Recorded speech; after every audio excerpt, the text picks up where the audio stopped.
আসসালামু আলাইকুম। ডক্টর মোহাম্মদ ইউনূসের মার্কিন যুক্তরাষ্ট্রে যে প্রতিষ্ঠানটি গ্রামীণ ব্যাংকের যে এক্সটেনশনটি আছে তার নাম গ্রামীণ আমেরিকা। ২০২২ থেকে ২০২৪ সালে আমেরিকায় তার আরও অনেকগুলো শাখা প্রশাখা বেড়েছে গ্রামীণ আমেরিকার। ২০২৪ সালে এই গ্রামীণ আমেরিকার বাজেট বা বিনিয়োগ এসে দাঁড়িয়েছে $4 বিলিয়ন, $4 বিলিয়ন।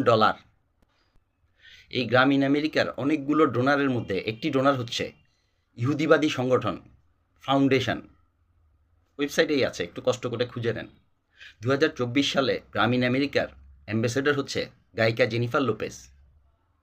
জেনিফার লোপেজ ইসরায়েলপন্থী না ফিলিস্তিনপন্থী, একটু কষ্ট করে খোঁজ নিয়েন।